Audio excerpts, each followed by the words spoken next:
Today on Anxiety at Work, we talk how most of us go way out of our way to avoid fear and all the icky feelings that go with it. I'm Chester Elton, and with me is my co-author and dear friend, Adrian Gostick. Well, thank you, Chester. It's so true. It's not easy to be courageous. Feelings of fear and uncertainty often stop us dead in our tracks. But what if you had the courage to take action anyway? What changes would you make in your life? Well, our guest today is our new friend, Scott Simon, who is a happiness entrepreneur and founder of the Scare Your Soul Global Courage Movement. He is also the author of the forthcoming book, aptly named Scare Your Soul: 7 Powerful Principles to Harness Fear and Lead Your Most Courageous Life.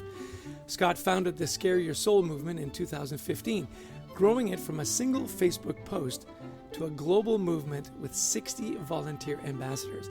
He brings his passion for courage to audiences, a life coaching practice, and mindfulness meditations in person and online. Scott, we're delighted to have you on the podcast. Chester and Adrian, it's so great being with you. Well, we're thrilled to have you on, and, because this is a big deal here. Most of us spend our lives trying to avoid things that scare us. And in your book, you argue sort of the opposite. We need to face fear head on through what you call fear chasing. So walk us through the philosophy. Sure. And I love what the two of you do, especially because you focus on work. With all of us spending a third of our lives at work, making sure that we are embracing fear and embracing courage in a work environment is such a critical piece to leading a happy and fulfilling life, which is really the kind of the secret behind Scare Your Soul. Fear chasing is our way of describing a mentality, a way of viewing life where we kind of ditch this idea that human beings should be fearless or that we should somehow overcome like a superhuman our feelings of fear, both at work and in relationships and in our lives, and really embrace the reality that fear is an essential part of being human. It is a very helpful part about being human, but it doesn't have to stop us in our tracks. The key is doing something, in my mind, every single day that scares us. There's a famous quote, a lot of people attribute it to Eleanor Roosevelt, although it's really inherent in religious traditions throughout the years, and that is doing one thing every day that scares you.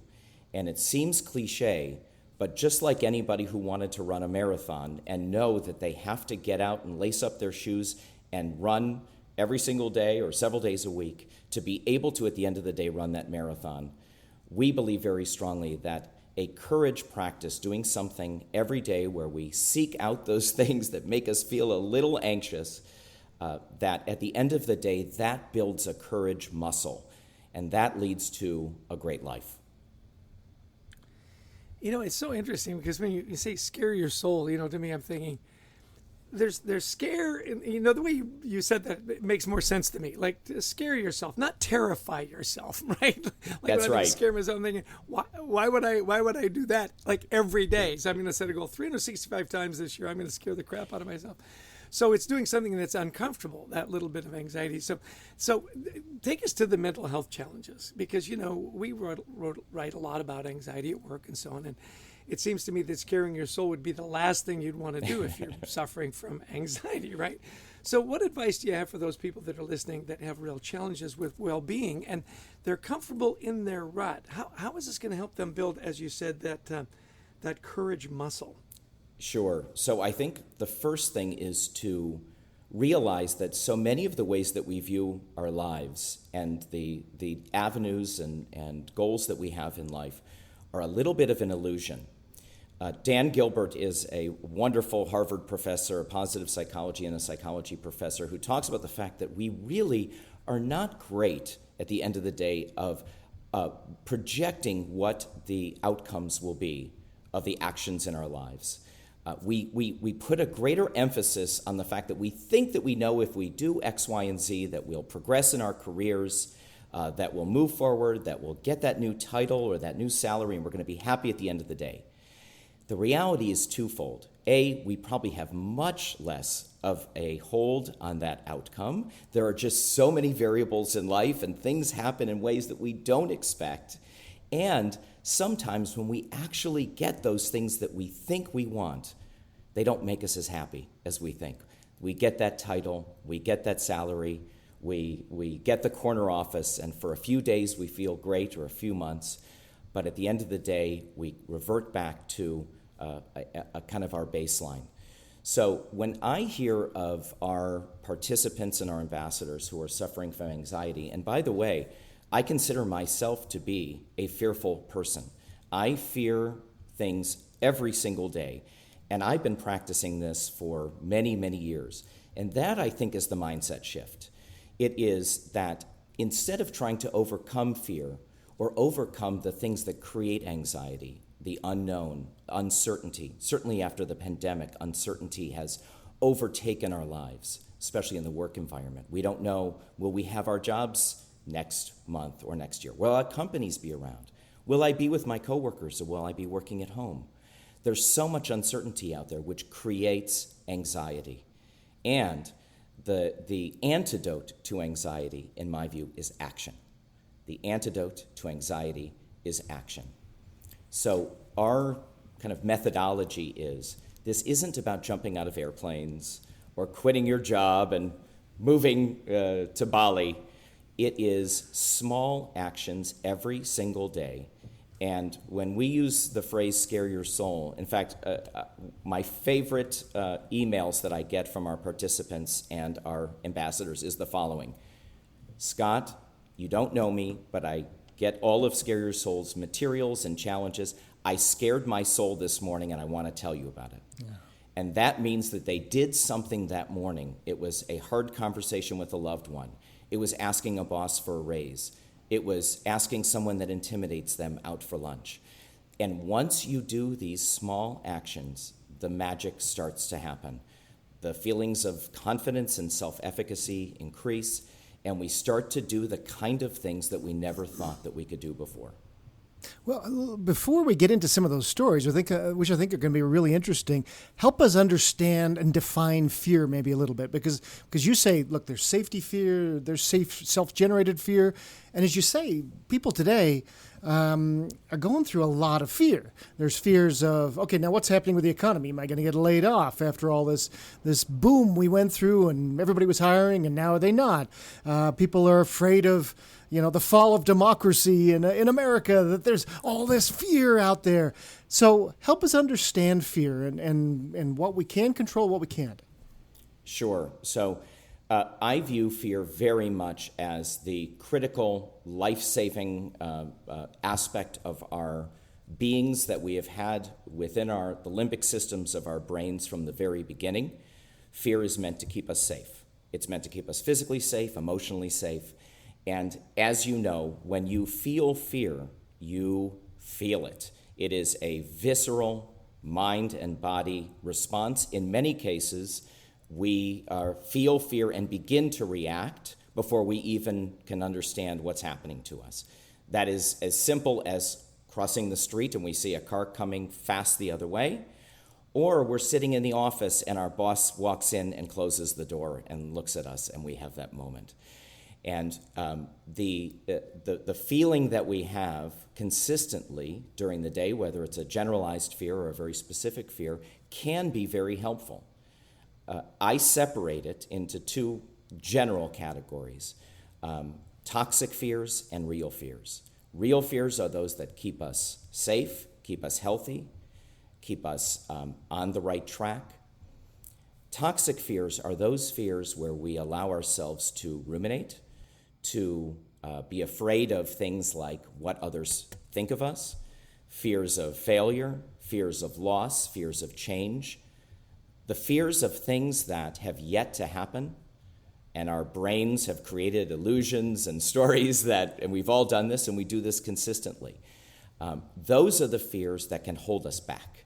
Those are the fears that stop us from taking new opportunities, from doing the things that feel uncomfortable but may have a positive end result for us. And once we start to sit with those emotions, sit with fear, sit with anxiety, and ask ourselves, is this serving me? In this moment, is this serving me? Is this a fear I need to pay attention to? Or is this a fear that I think I could do something about? I'll give you a quick example. In fourth grade, I had a choir teacher tell me that I have a terrible singing voice and that I should mouth the words and never sing in public again.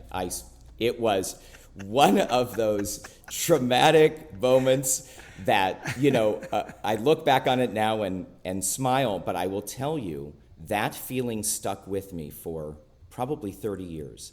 And I found myself in situations where people were singing at concerts, and I would be mouthing the words because of what somebody told me in fourth grade. So I decided one day, because I'm the founder of Scare Your Soul, and I feel very deeply that I need to be walking the talk, I decided to sing in front of a busy restaurant on a Sunday morning when the brunch crowd had lined up in front of the door. And I brought my guitar, and I opened it up, and I have to tell you, I was petrified. But I knew in my head it wasn't going to kill me. The worst thing that could happen would be awful embarrassment, but I was going to be okay. And I pulled out that guitar, and I began to sing. And people first started looking at me very quizzically and kind of annoyed. Why was I doing this? And then after a while, they started to laugh, and some clapped, and a kid ran up and threw $1 in my guitar case, and everybody laughed. And I have to tell you, it wasn't that I was any good. I really wasn't.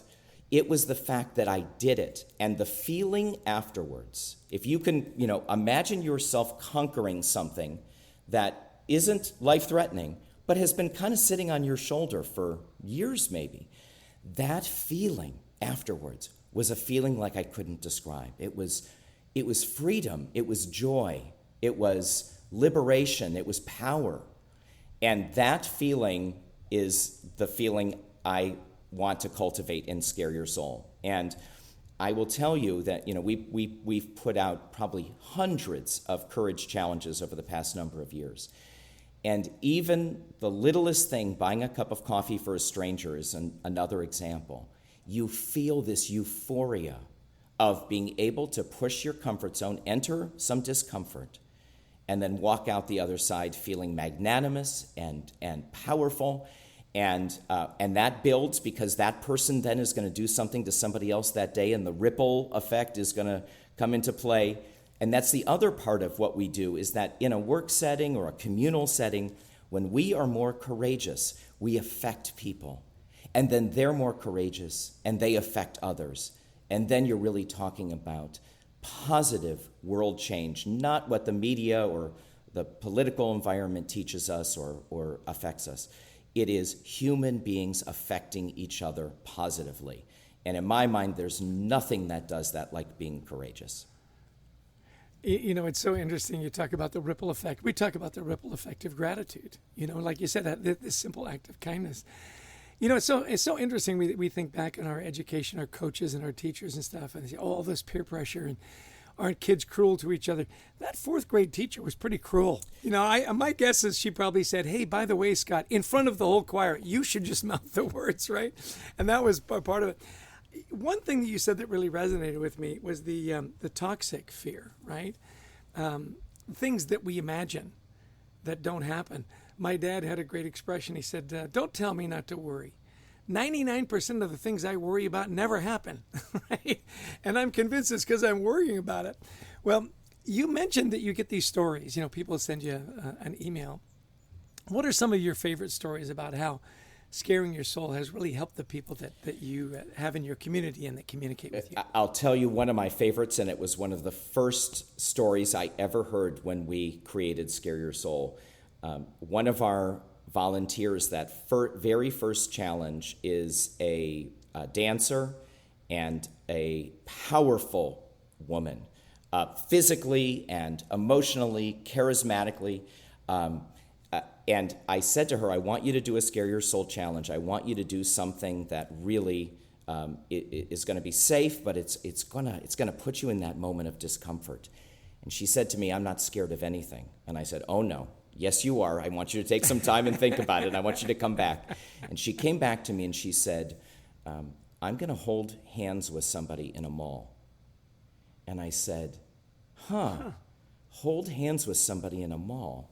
Now, to me, that would be the easiest thing to do in the world. I said, tell me why. And she said, I was abused when I was growing up. I came from an abusive home, and I don't like to touch anyone. I don't like to hug. I don't like to touch. So to me, holding hands with somebody and walking publicly in a mall scares me like anything. And I said, do it. And she did, and afterwards she called me and said, and told me what she had done and how she felt afterwards and how a weight had lifted. And I began to realize that so much of this work, I mean, this is a permission slip, really. This is, we certainly have models and methodologies. We've got something called the ladder, which is a series of steps that I encourage people to do when they're feeling fear and they need to know whether they want to move forward or not. But this tiny little action, just because we put out a challenge, she was able to overcome something. Now that is one example. I have people that have quit jobs, started new businesses, gotten married, gotten divorced, had babies, had tough conversations. And not the same person, right? Okay, just to be clear. Not all just one guy, yeah. That would be really impressive if it was one person, Adria. And really, I am this wonderfully innocent bystander to all of this goodness. All Scare Your Soul does is create the opportunity for people to act courageously and then create a community around them that supports them. And that's kind of the other piece that we haven't talked about yet, and that is we don't have to do this alone. We don't have to be courageous in our own lives alone. We can do it in combination with others who love and support us. Our Scare Your Soul community, we have this. We choose to do the same challenge every single week because it allows people in Bali and in India and in Pakistan and in Peoria and all across the world to all do the same thing at the same time, so they can feed back to each other and say, oh my gosh, I did that too and it was amazing, or it wasn't, it didn't work, and that's fine too. And the fact that you have people that support you is critical to this. And that really, I think, is one of the beauties of this very organic organization that we've been able to put together, which is really all about human beings that are doing their best every single day to lead the lives that they can lead, and then support others as they do the exact same thing. And I love what you just said there about sometimes, you know what, it's going to go over like a lead balloon. You know, I've had people tell me, you should do this. And so I do it, and it just didn't go well, you know. But do I regret doing it? No, because like you say, it pushed me. I learned from it. And so I love that you're being very honest about this, that not everything is going to be a step forward, but it's going to be a step forward in your soul, if you will. So I want you right now to give us, all of our listeners, something that'll push us out of our comfort zone. You mentioned these courage challenges. So what's something we can do this week? And I know not everybody's the same, but what wisdom do you have for us? So I would say I want you one time this week to interact with somebody that you don't know. I want you to make a connection with somebody that you don't know in a vulnerable and honest way. That can mean buying a cup of coffee for a stranger in a line if you get a cup of coffee in the morning. It could mean approaching somebody at work that you don't know and introducing yourself. It could mean smiling at a stranger on the street at a time where you wouldn't necessarily do it. But there is tremendous, and I know you had Bob Waldinger as a former guest. There is such power in human connection, and we avoid it. We worry about what's going to happen. We worry about being embarrassed. We worry about somebody rejecting us. So I think a great beginner challenge would be one time this week to connect with somebody that you don't know, and to do it in a way that makes you feel, that brings up some butterflies for you. And that's different for every single person. Some people are incredibly socially adept, and for them, that may mean really getting out of their comfort zone And for others, it may mean walking into a room of people that they don't know and choosing to just say hello to one person. But that would be my suggestion: is buy a cup of coffee for a stranger, smile at a stranger, introduce yourself to somebody that you don't know. I think that's a great beginner challenge. You know, it's interesting. We have, I have a plan. Every day I ask myself at the end of the day all these questions. Did I do my best to? Did I do my best to? And one of them is, did I do my best to lift up a stranger? Yes. And I will tell you, it's a wonderful practice. And to your point, every time there's a little anxiety because there's always the fear of rejection. You know, I'm going to do something nice, and I live in New Jersey. It's like, what do you want? Like, what's your problem, pal? It's a little different community. Hey, how can people find more about your work, Scott? Where would you send them? Sure. So scareyoursoul.com is our website. You can learn more about the book. The book is really a combination of stories and of data and research and writing prompts and actual challenges. So in every chapter, we have 7 kind of categories for where you can be more courageous in your life. And each one of those chapters has inspiring stories. Some are from my life, which was incredibly scary for me to write about my own life and to be vulnerable about my own life. But really, I've got stories from people all around the world who are just like us and who are acting courageously in their lives. So scareyoursoul.com has all the information about the book, and most importantly, people can sign up for free and get our weekly challenges, because that's really where the rubber hits the road. You really start to see that you can do this, that you can connect, that you can have awe, that you can have gratitude, that you can excel at work or push your comfort zone at work. And once you start doing it, it becomes this very, very powerful, empowering way to lead life, which is why I like to call this really a movement. This is a way to lead your life so that you are really drinking the delicious nectar of what each of us has. All the people around us, all of the opportunities that exist can get tapped into if we just say yes in the moment when we want to say no. You know, it's so wonderful that you're creating this community and these challenges and share the stories. You know, we're getting fewer and fewer communities, really, when you think of the progression of our society and so on. So that's really wonderful. You know, you say you're a happiness organization, and this is a podcast. You can't see Scott, but he's got a really happy face. I mean, he really does. And, you know, even though the name of your company, the Scare Your Soul, I mean, just makes me laugh. You know, that's just such a great name for an organization about happiness.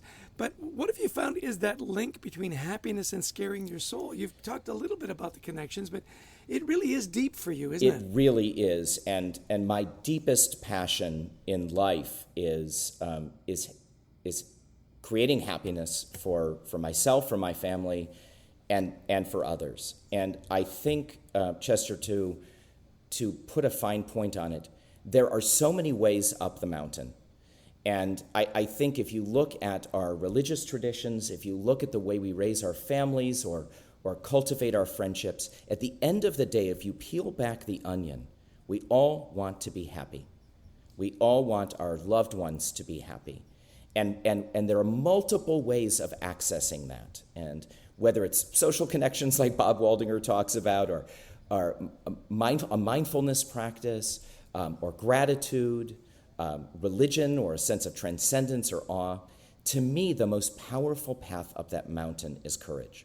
Because once you start acting courageously, you start to create connections with wonderful people that you wouldn't have had before. You find yourself in all new and adventurous territory you never saw before. You start to connect with the world around you in ways you never connected before. And in my mind, that's what makes me happy. That kind of full, adventurous life where I'm living at my edge. I want to feel nervous every day. I want that buzz every single day, because that means I'm pushing and I'm growing. And when I'm pushing and growing, to me, that leads to a happy and fulfilled life. It's not about putting your feet up on a deck chair and watching the world go by. It's, in fact, quite the opposite. It's engagement with the world.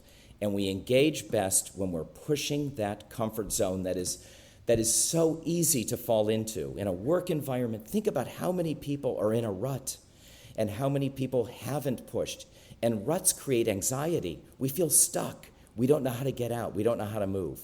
So to me, these small acts create what Alex Korb and others refer to as the upward spiral. That one action of asking someone that intimidates you out to lunch and having it, that leads to, yeah, you know what? I'm going to go to the gym today and try that new exercise. And that leads to, yeah, you know, I've been meaning to have that conversation with my significant other and I've been avoiding it. I'm going to have it. And all of those things start to create that upward spiral. And that, to me, leads to a happy life. Well, thanks, Scott. This is our time has flown by here. One of the things we typically ask is, what do you do daily to help you with your mental fitness? So I think we know the first one, so you can skip scaring your soul. But what else do you do daily to help you with your mental fitness? So to me, it's mind and body. I have a physical practice every single day. For me, it's yoga, and I have a meditation practice. To me, the ability to energize my body and mind, and I have a whole chapter in the book about being courageous in ways we energize ourselves. In so many ways, we focus on the external and we forget this sense of, I can't be courageous in the world or for other people if I'm not taking care of myself. So to me, it's a physical practice and it's a mindfulness practice that allows me to slow down. The last thing that I'll mention is I have a gratitude practice. I have been sharing 5 gratitudes a night with a gratitude partner for 7 years. And that process of spending my day looking for things to be grateful for, we actually have never repeated gratitudes in 7 years, my partner and I. And so that means every single day I am, and it takes courage, because to be grateful actually takes a lot of courage. We have to put ourselves in the back seat and pay attention to what others are providing for us, what the world is providing for us, which sometimes isn't the easiest thing. And it also allows us to see the hard things in life as blessings and the hard things in life as things to be grateful for. And what a wonderful way to lead life when we look at obstacles and failures. There's a chapter in the book called Screwing Up is Sexy, which is my way of saying, I want you to fail. I want, because you're trying. That means you're out there every day trying. And that leads to happiness and gratitude. So a physical practice and a mindfulness practice with a little bit of gratitude sprinkled in is the perfect recipe for me. Oh, that's so great. You know, Adrian and I, before we wrote Anxiety at Work, wrote a book, Leading with Gratitude, with all those gratitude practices. And like you, I have a practice with my wife at the end of every day. We say, what are your 3? I guess we should up that to 5. You know, I think you should, Chester. Yes, Scott.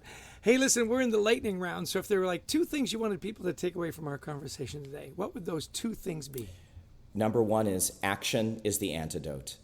That when you're feeling anxious and when you're feeling stuck, don't sweat the big things. Don't feel like you need to break out and do something major. Take small actions, like the suggestion I made earlier.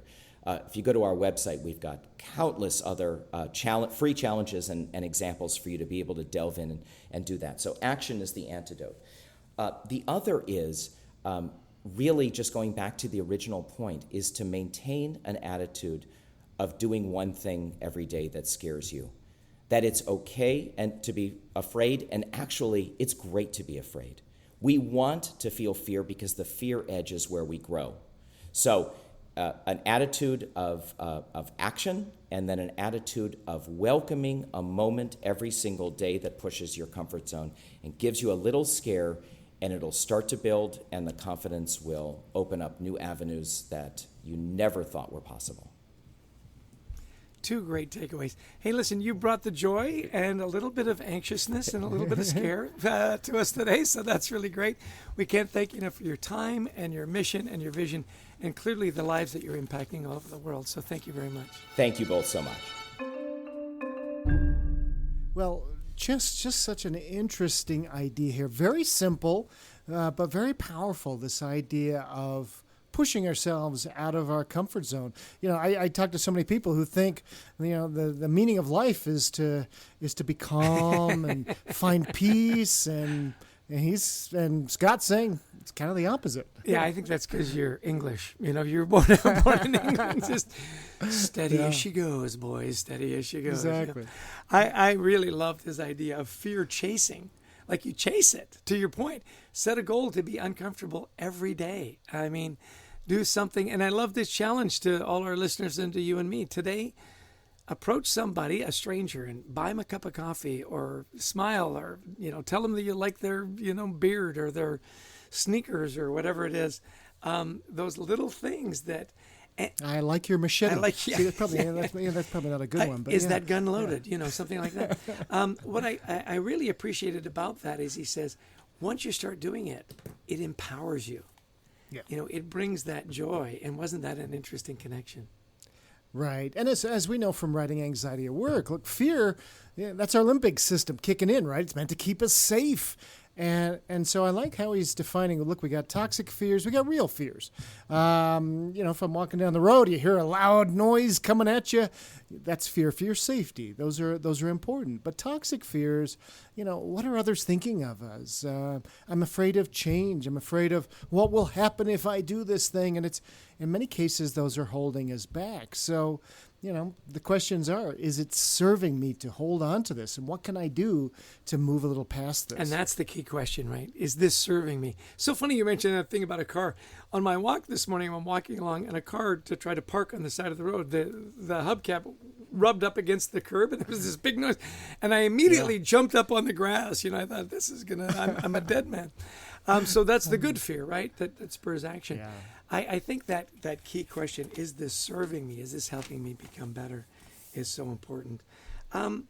I really appreciated that he said the community, you're not alone. We talk about that so often with anxiety, that we share something a week for everybody, and it's all the same. And then share your stories, that you have this community. And I think that's very comforting, to know that you're not on this journey all by yourself, that you're building this community and you're involved in this noble cause. That was one of my biggest takeaways. And unfortunately, though, as we know, if you have anxiety, if you have depression, what do? You kind of go into yourself versus seeking a community, because nobody's going to understand. You feel very alone. And so, what he's saying is, look, you kind of have to push yourself through this. And it's hard, of course, as we know. There's many ways up the mountain, but really the pursuit is happiness, and that's going to take some courage. And we have to, I liked what he said, action is the antidote to anxiety. Yeah. And boy, that's counterintuitive. Yeah, just get up and get moving, right? Get in motion. Interesting in his personal practice, I love the way he divided it up into mind and body. I've got my yoga and my meditation, and then I've got my gratitude practice, the yoga for my body, the meditation for my mind, with a sprinkling of gratitude, which immediately won both of us over. Yeah. Well, so our challenge for all of us this week is to interact with somebody we may not normally. And I love that idea. Easier for you, a little harder for me. I'll admit it. Yeah. So we want to thank our producer, Brent Klein, for putting all this together, to Christy Lawrence, who helps us find amazing guests, and all of you who listen in and download the podcast and help us build this community and help more people. Yeah, and Scott's book is coming out. I think it's later, near the end of the year. Buy his book, sign up for the community. And by the way, if you're looking for great speakers for your live event, Adrian and I love to speak in person and or virtually. So if you're looking at things about your culture or gratitude or dealing with anxiety in the workplace, we would love to be a part of your community as well. Yeah. Thanks, everybody, for joining us today. Until next time, we wish you the best of mental health. Take care and be well.